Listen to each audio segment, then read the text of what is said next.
Hello friends, நான் இதே PC previous year question வந்து ஒரு சம் பார்க்கலாம். அதாவது ரெண்டு குழாய்கள் வந்து 30 மற்றும் 40 நிமிடங்கள்ல ஒரு தொட்டியை நிரக்கிது. அதே தொட்டியை மூணாவது குழாய் 24 நிமிஷத்துல வெளியேற்றி காலி பண்ணுது. சோ இப்போ மூணு குழாய் ஒண்ணா திறந்து விட்டோம்னா எவ்வளவு நேரத்துல தொட்டி நிரம்பும்?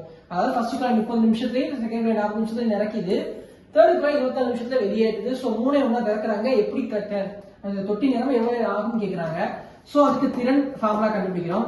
திறன் ஈக்குவல் டு வேலை பை காலம். அதாவது மூணு குழாயோட திறன் கண்டுபிடிச்சா மட்டும்தான் நம்ம ஆன்சர் கண்டுபிடிக்க முடியும். வேலைனா ஒரு தொட்டி, காலம் அப்படின்னா முதல் குழாய் 30 நிமிஷத்துலயும், செகண்ட் குழாய் 1/40 அதாவது 40 நிமிஷத்துலயும் நினைக்குது.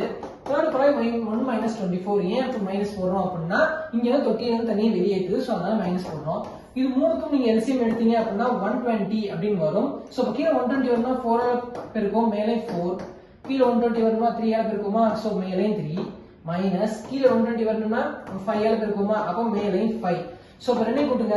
7 + 4 + 3 7, 7 - 5 2, 2/120. இது ஒரு தடவை, இது 60 டைம்ஸ். அப்போ 1/16 வந்துருச்சு. கீழே இருக்கிறதுனால காலம். அப்ப 60 அப்படின்னா எங்க இருக்குன்னு பாருங்க. 60 இங்க இருக்கு. So answer 60 minutes. சோ 60 நிமிஷத்துல அந்த குழாய் நிரம்பும். தேங்க்யூ.